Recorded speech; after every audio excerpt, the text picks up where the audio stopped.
Today's episode of the Red Alert is sponsored by Charlene Selvage. We thank Charlene for her prayerful and continued support. Hi, everybody. Welcome to the Jerusalem Connection Red Alert Report. Today, we have an excellent guest with us, an absolute treasure of expertise. Her name is Rebecca Schgallis. She is with an organization called Camera Education Institute. We've spoken to other members of the Camera organization before, but I brought Rebecca in today for a particular focus that she can shed a lot of light on for us. You see, we at the Red Alert have been reporting on anti-Semitism and Jew hatred and biased curriculum and the BDS movement in college campuses all the way back since probably 2011, even though it existed before that. And we've also started to discuss and report on anti-Semitism in our K-12 curriculum, which I think the world, or at least America, got a good view of once COVID happened and kids went into their home environment and were working online, and their parents could start seeing and hearing what's going on in the classroom. So with that idea of learning about what is wrong with our curriculum in the K-12 realm and the uptick of anti-Semitism since October 7th, the tragic and horrific terrorist attack on innocent Israelis, I wanted to pick Rebecca's brain and let her share with us what she is learning and researching and analyzing and studying to this topic. I was honored to go to a panel discussion with Rebecca just a couple weeks ago in Maryland, and her research is phenomenal and telling and vetted and just so credible. So I wanted to share her brain with you all so that we can learn something. Rebecca, thank you for joining us. I know it's been a busy time of year, and we just want to say happy Shavuot, which just ended, and we're just glad to have you with us. And unfortunately, the circumstances are that we need to hear of your expertise about these topics, because we in the Christian community want to fight it, want to help, and want to stand beside our Jewish neighbors and community members. We just need information and to learn more. So tell us a little bit about what your organization is doing and how you even came about to get involved in Camera Education Institute. Well, hi, Amy. Thank you so much for having me today. I know we've been trying to do this for a while, and so I'm glad we've been finally able to connect.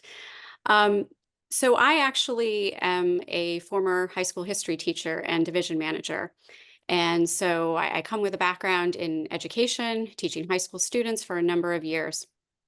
I transitioned into fighting anti-Semitism, just like you said, during COVID.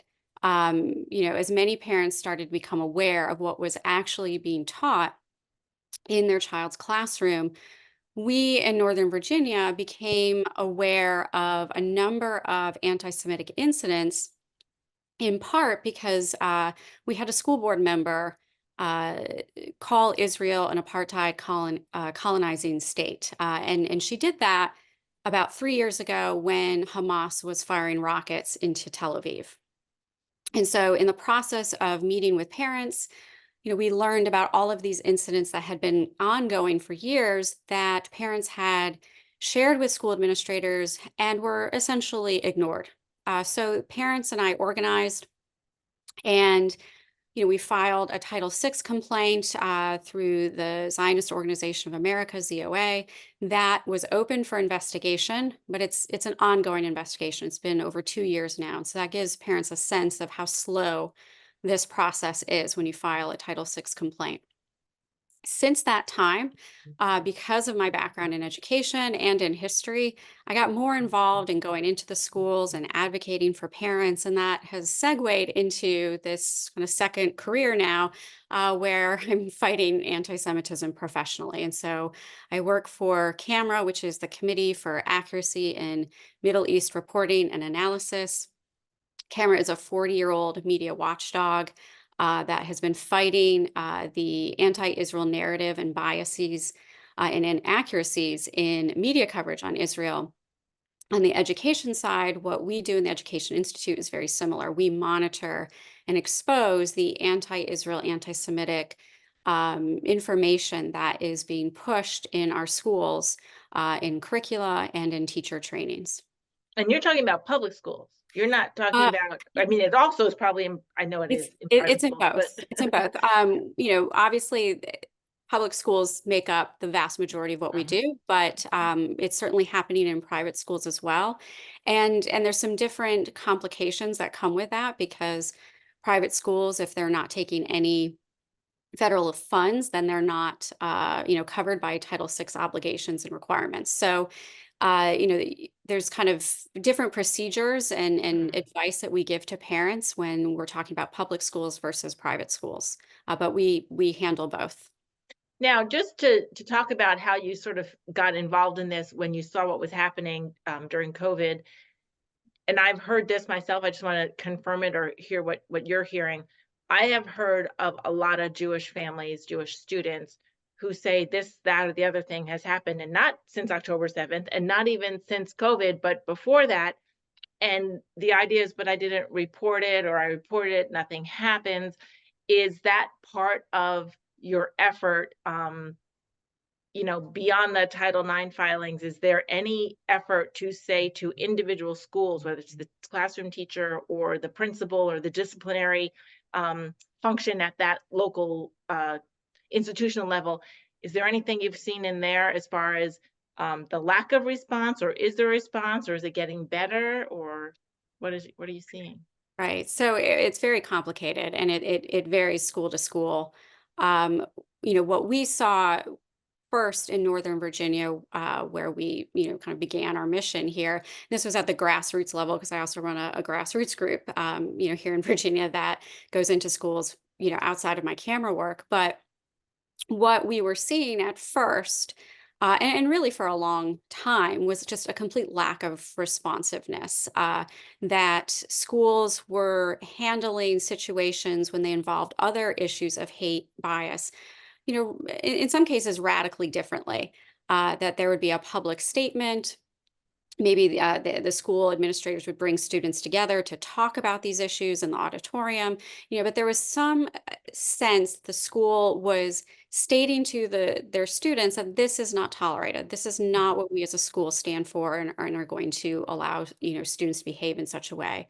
And yet when it was something anti-Semitic in nature, there was almost kind of like a shrugging of the shoulders, like, well, is it anti-Semitism? There were always these questions about whether this was anti-Semitism or not. And of course, since October 7th, in many ways, it's become more complicated, even though it shouldn't be. And that's because most people don't understand that Jewish identity goes beyond a religious identity.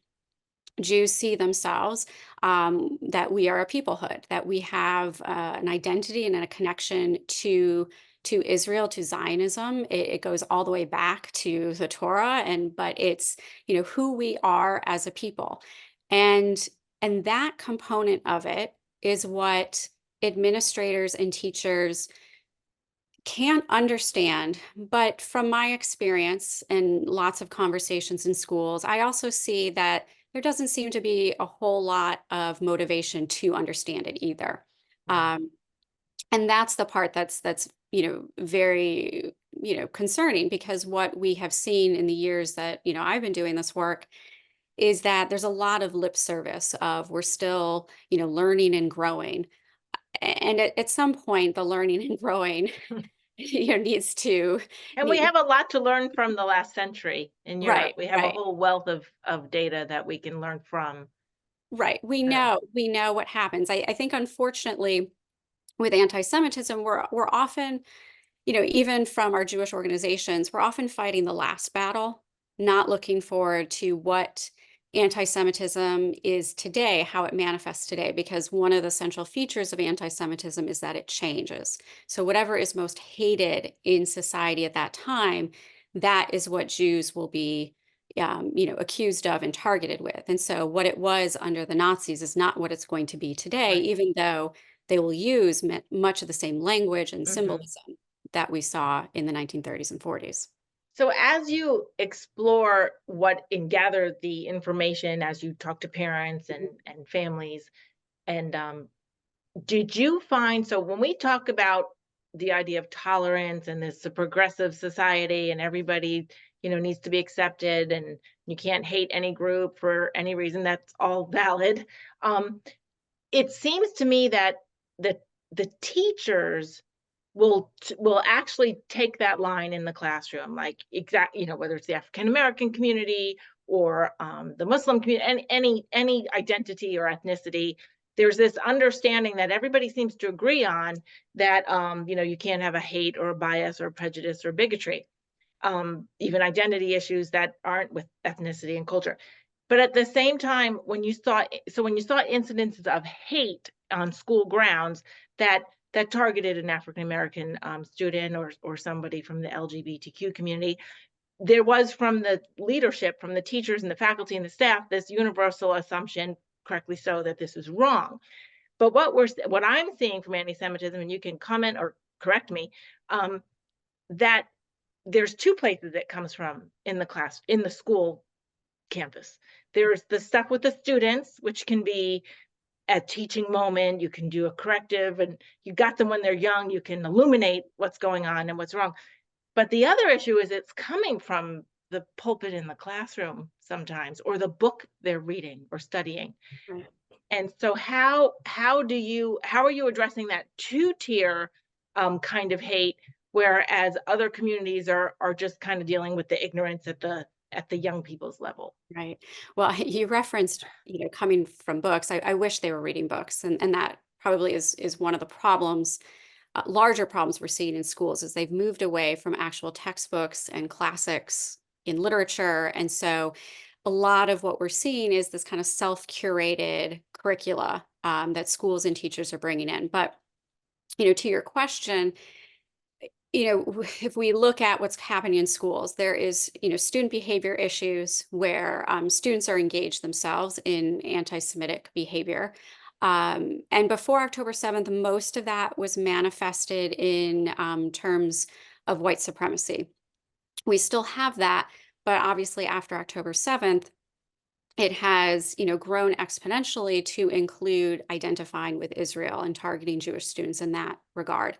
And so what we have seen is that after October 7th, in high schools across the country, students organized walkouts, and these walkouts themselves were, advertised as being in support of, quote, Palestine or Gaza, humanitarian aid, all those things, and yet very quickly devolved into, using swastikas on their signage, yelling at Jewish students that they're murdering babies, chasing Jewish parents who came to observe, telling them they should go kill themselves.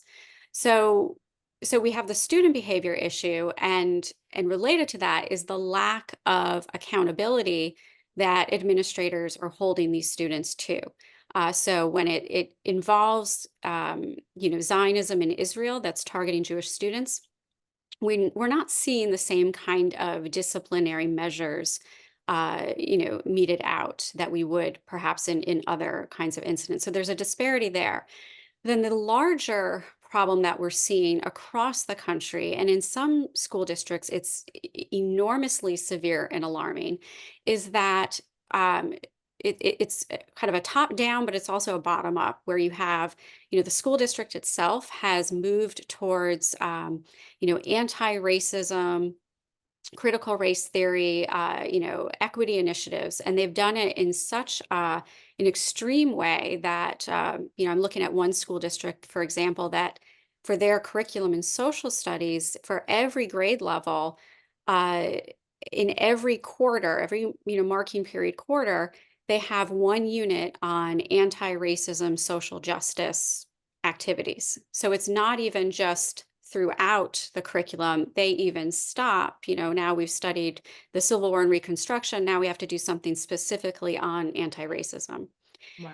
So even when a school is not explicitly using, or a teacher is not explicitly using anti-Semitic or anti-Israel curricula and resources, the school itself may have done this deep dive into anti-racism. And now why that's problematic, at least for the Jewish community, as well as for the larger community, is that anti-racism sets up this oppressor binary that, finally has become, acceptable, I think, to talk about. It was very, risky to bring this up prior to October 7th. But the oppressor binary that underlines anti-racism says there's two groups of people. There's the oppressed and the oppressors. And um, and the problem with this is, where do Jews and where does Israel fit in this binary? And of course, Jews, because we're perceived as being white, because we're perceived as being successful, we get labeled as oppressors. So we're almost like hyper white, adjacent white. Those are all terms kind of used to Wow. apply to the Jewish community. And in that binary, the worst accusation, which I had mentioned earlier, is the one of being called a racist or a colonial settler.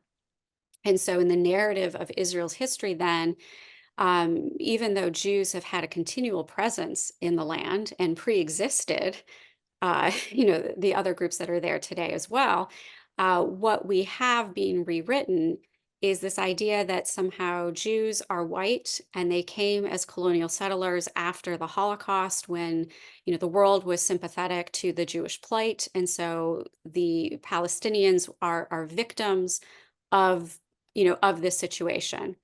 And so even when it's not being explicitly taught, we're priming students at a young age to see this world in the simplistic binary. So at the very least, when they go to college campuses and now they have these encampments and protests, they're ready for it. They know the Mhm. language. But in many school districts, we are seeing there's a proliferation of resources that present this very simplistic oppressor binary and applying it to Israel, and it erases Jewish existence in Israel, and just falsifies and lies about historical information. Yeah, I'm always shocked at how many people at any age don't seem to know anything about what happened in that Middle Eastern plot of land between, let's say, 1850 Right. and 1947. And Right. exactly what that's sort of this void nobody talks about. And I don't see it in, I don't study curriculum for K-12 like you do. And I don't know if it's missing or if it's reduced to a single paragraph. But I feel like if we just had some sort of history, world history class where at least we taught that 100-year period, not that there's more history to that, but at least the idea of what actually happened, and the even the European Jews came in and they purchased legally the land from absentee landlords, and there wasn't anybody there. Mark Twain wrote eloquently about how it was desolate, and then when the land bloomed, the different people came in for work and prosperity, and that seems to be out of the conversation no matter where you look. So, what are some of the things we can do, our audience, Christians peppered across the whole country, what can we do to help get involved or be more aware? We can go to your website. I'm assuming you have some research and analysis published there. Are there things we can do at our local public school community? And if we're involved in private schools, is there things we can check on it, parents or grandparents of students in private schools? Should we kind of ask questions? What questions should we ask? What are your thoughts? So, we have a lot of these resources and a lot of, our analysis of the various curricular organizations out there that are pushing this anti-Israel, anti-Semitic agenda in the classrooms. Things like Zin Education, Mm, Rethinking Schools. There's a lot of them, and we have lots of resources on the Camera Education Institute website that will kind of walk parents and grandparents through, why is this, organization or resource problematic. We also do deep dives into, curricula like the Choices program that comes out of Brown. So we write extensive reports, ethnic studies we have reports on. So we have a lot of research. Then the other thing that we have that's coming out very soon is we will be producing our own curricula on the history of the Jewish people in Israel that will trace Jewish history from antiquity to modern day. So it nice. will fill that void of what you talked about of, what was going on in this land prior to 1948. Um, but in addition to that, what parents and grandparents should be doing, whether it's a public or private school, is that it's important to monitor what's going on in your schools. What are teachers teaching about this topic? Are they using the suppressor binary throughout the teaching? Because it's larger than just anti Semitism. Anti Semitism, in a way, is a symptom of this larger ideological problem that is, taking over our college campuses and our K through 12 schools. Um, what I mentioned earlier, we don't have books anymore in schools. A lot of schools have moved away from that. So advocating for the inclusion of textbooks and that they actually get used again. So Mhm. that there's less of this self-curating and, teachers going rogue, and there's more accountability. Um, in addition to that, parents and community members should be advocating that we should also be teaching about American history and the values of American history that have gotten lost in these last few years. I taught American history. It's possible to teach about, where these ideas of liberty and equality come from in our founding documents and throughout American history, and also the constant tension we've had in fulfilling them, because that's part of the story too. You can do both. And so we need to make sure that students are still learning about, what was so unique and exceptional. It's become a bad word to say that about the United States, but people still come to this country because this is a bastion of freedom. So Mhm. we should be protecting that and teaching all of our children that. Um, Parents should be organizing, parents should be meeting with their principals and asking these questions so that they know that they're watching. Because I think just that kind of knowledge helps, keep things a little bit more in order. But we need everybody in the community, Jews, Christians, everybody, to help monitor and expose and push back against this problem in schools. I think those are great points. And the other thing, to connect what you're talking about going on in the K-12 classrooms, whether it's the a broader curriculum standards for the school, or an individual classroom teacher bringing in articles and lessons from some of these nefarious curriculum developers.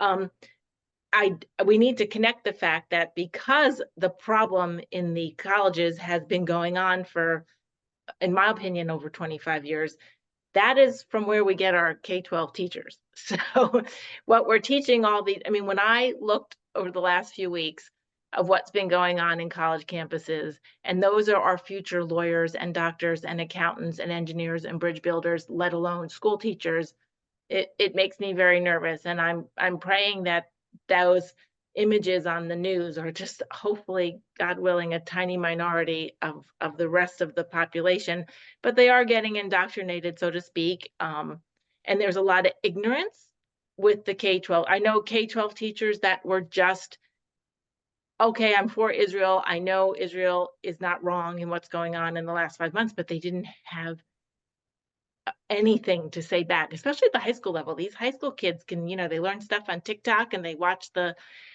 bullet points or the talking points, and then the teachers are not equipped. So I mean, I'm willing to work with a local school teachers to develop some sort of training. Is that something that Cameras Education Institute is also doing? I think you mentioned it, but some teacher training, so at least the So teachers who are trying not to fall into this have some Right. Yeah. information. So we will have some training that goes along with the rollout of our curriculum. We do already offer what we call a training for parents that provides even parents some of this background knowledge about, what is anti-Semitism? Who are the Jewish people? What are some of the terms that get thrown around a lot here, and what do they actually mean? And what's the truth behind them? And then we go into, what is actually happening in K through 12 schools. And I just want to kind of go back to your point though about, how widespread is this amongst our college students? And there's some alarming, polling data that has come out of the Harvard Cap Harris monthly polls that show that overwhelmingly so are, college age students do believe in this repressor binary. They question Israel's right to exist. They tend to be more sympathetic to Hamas than to Israel. And it's a, almost a complete, switch from when you look at older generations where their moral clarity on this issue is, crystal clear. And yet our younger generation is showing, an acceptance of viewpoints that should be very alarming, given what you said. These are our future teachers, doctors, lawyers, journalists, so they're going to be crafting the narrative. And so if we don't address this quickly and assertively, we're going to lose control of the situation here.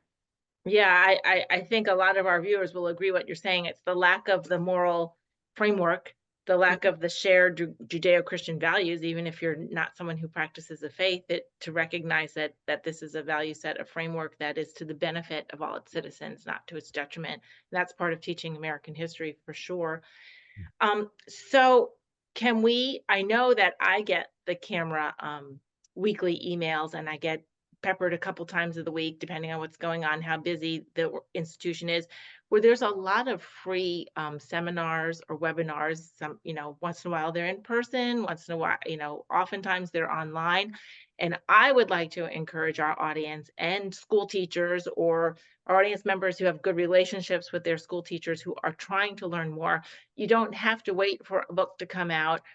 You can collect a lot of good information from the website, the Camera Education Institute website, and just the main camera page, because they do a lot of correcting of the mainstream news.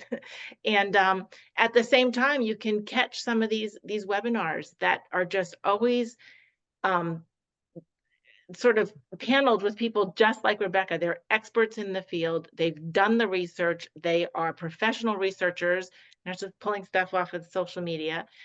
Everything has got footnotes and the documentation trail is there because they are scholarly in their methodology. So I want to encourage everybody to check it out. We are going to share those links with everybody. And I just want to thank Rebecca for taking her time to talk to us today and to give us this knowledge. And Rebecca, I would love to have you on again, maybe in the fall after school is back in session, and we can follow up on some of the trends, some of the headway, some of the new releases that your organization is taking on. That would be wonderful. Thank you so much, Amy. All right. Well, again, I will be sharing all of those resources and links with everybody. Have a great rest of your day, and Israel, hi. Am Yisrael, Am Yisrael, Am Yisrael chai. Am Yisrael, Am Yisrael, Am Yisrael chai. Am Yisrael, Am Yisrael, Am Yisrael chai. Hod Avinu chai.